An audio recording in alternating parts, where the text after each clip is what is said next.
Toyota Fortuner मतलब सड़कों पे दिख जाए तो नजरअंदाज करना मुश्किल है इसे। हाँ बिल्कुल। भारत में तो ये फुल साइज एसयूवी सेगमेंट की कह सकते हैं बादशाह मानी जाती है। सही बात है। तो आज हम इसी गाड़ी के मतलब जो लेटेस्ट 2025 मॉडल की बात हो रही है उसकी थोड़ी पड़ताल करेंगे। हाँ। ये समझने की कोशिश रहेगी कि भाई इतनी महंगी है, कुछ फीचर्स भी शायद कम है दूसरों के मुकाबले, फिर भी इतनी पॉपुलर क्यों है। तो हमारे पास जो जानकारी है चलिए देखते हैं उसमें क्या निकलता है। बिल्कुल।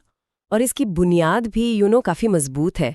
ये गाड़ी टोयोटा के उस फेमस IMV प्लेटफॉर्म पे बनी है। अच्छा। हाँ, जिस पर हिलक्स पिकअप और इनोवा MPV भी बनती हैं। ओ हाँ, हिलक्स और इनोवा तो मतलब अपनी मजबूती के लिए जानी ही जाती हैं। बिल्कुल।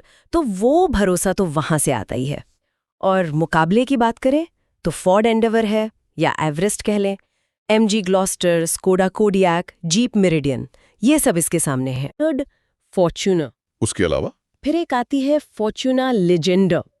वो थोड़ी ज्यादा स्टाइलिश, स्पोर्टी लुक वाली है। अच्छा, स्टाइलिंग में फर्क। हाँ, जैसे आगे पीछे के बम्पर डिजाइन वगैरह थोड़े अलग हैं। और फिर सबसे ऊपर है फॉर्च्यूना GRS।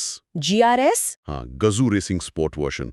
उसमें सस्पेंशन सेटअप थोड़ा और स्पोर्टी होता है, लुक भी थोड़ा और अग्रेसिव। समझ गया। और इंजन, क्योंकि इतनी बड़ी एसयूवी है तो जाहिर है पावर तो चाहिए होगी। हाँ, इंजन के मामले में दो मेन ऑप्शन है।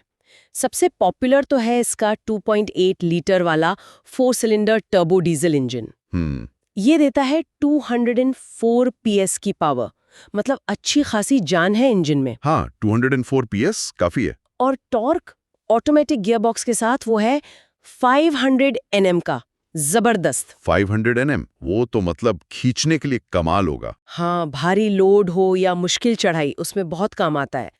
मैनुअल में थोड़ा कम है, 420 न्यूटन। अच्छा।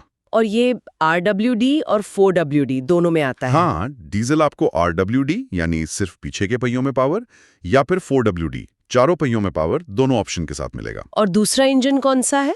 दूसरा है पेट्रोल, 2.7 लीटर का 4 सिलेंडर पेट्रोल इंजन। अच्छा। ये 1665 PS पावर और 245 Nm टॉर्क देता है। डीजल से तो काफी कम है ये।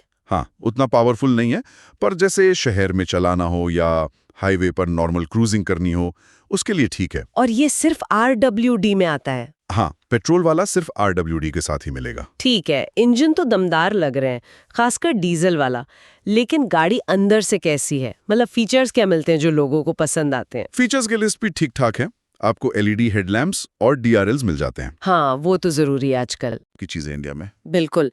ड्राइवर सीट इलेक्ट्रिकली एडजस्ट हो जाती है, क्लाइमेट कंट्रोल डुअल जोन है। अच्छा, मतलब आगे ड्राइवर और पैसेंजर अपना अपना टेम्परेचर सेट कर सकते हैं। हाँ। और इंफोटेनमेंट सिस्टम, उसका क्या साइज है? उसमें 8 इंच की स्क्रीन है स्टैंडर्ड, और टॉप मॉडल्स में 10.1 इंच तक की टच स्क्रीन मिलती है। ओके।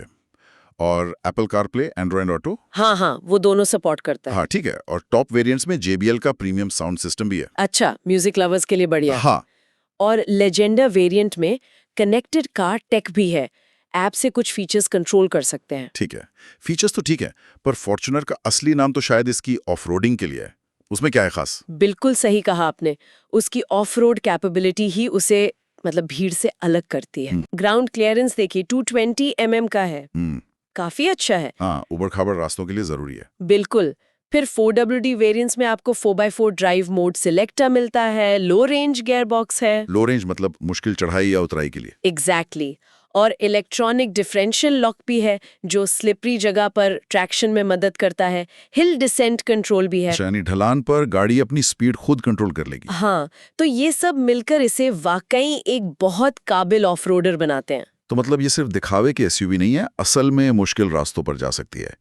शायद यही इसकी पॉपुलैरिटी का एक बड़ा राज है।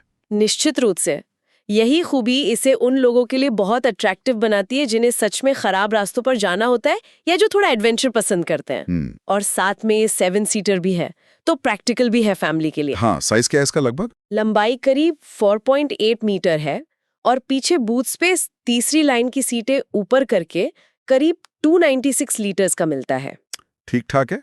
और सीटें मोड़ दें तो? हाँ, सीटें मोड़कर तो काफी जगह बन जाती है। अच्छा, और सेफ्टी, उसका क्या इंतजाम है? सेफ्टी पर भी ध्यान दिया है। टॉप वेरिएंट्स में आपको 7 एयरबैग्स तक मिल जाते हैं। 7 एयरबैग्स, ठीक है। इसके अलावा व्हीकल स्टेबिलिटी कंट्रोल यानी VSC है, वो गाड़ी को फिसलने से बचाने के लिए। हाँ, हिल असिस्ट कंट्रोल है, चढ़ाई पर गाड़ी पीछे नहीं लुढ़केगी। ABS, EBD, ट्रैक्शन कंट्रोल, ये सब तो है ही। और लेजेंडर में शायद वो 360 डिग्री कैमरा भी है। हाँ, लेजेंडर में 360 डिग्री कैमरा भी आता है।